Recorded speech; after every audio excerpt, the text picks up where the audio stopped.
This diagram summarizes the core logical trajectory of the chapter.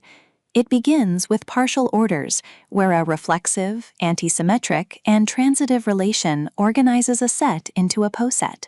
From such ordered sets, requiring the existence of a meet and join for every pair of elements leads to lattices, and imposing the distributive laws yields distributive lattices.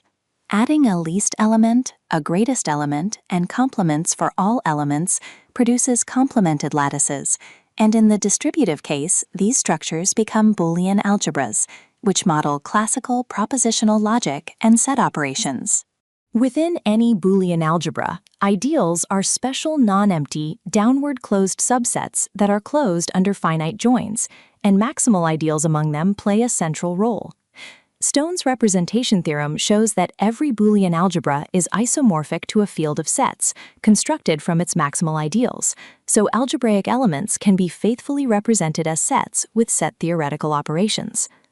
Finally, Newman algebras relax some of the usual Boolean axioms, but still allow a Boolean structure to be recovered, for example on the even elements, providing a genuine generalization of Boolean algebras while preserving their essential logical behavior. This chapter follows a natural path from order to algebra and then to representation.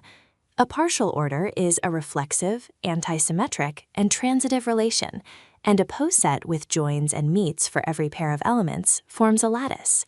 Distributive lattices satisfy the two distributive laws, and when such a lattice has a least element 0, a greatest element 1, and each element has a complement, we obtain a Boolean algebra. Ideals in a Boolean algebra are non-empty, downward closed subsets that are closed under finite joins. Ordered by inclusion, all ideals form a lattice, which is distributive whenever the original lattice is distributive.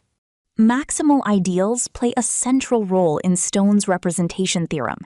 Every Boolean algebra is isomorphic to a field of sets built from its maximal ideals, so elements can be represented as sets of maximal ideals satisfying the same operations. Newman algebras relax some standard Boolean axioms, such as commutativity and associativity, but recover a Boolean structure on the even elements, allowing these laws to be proved rather than postulated. In this way, the diagram shows how order leads to lattice structure, lattice structure leads to Boolean algebra, and Boolean algebra leads to deep representation results and generalizations.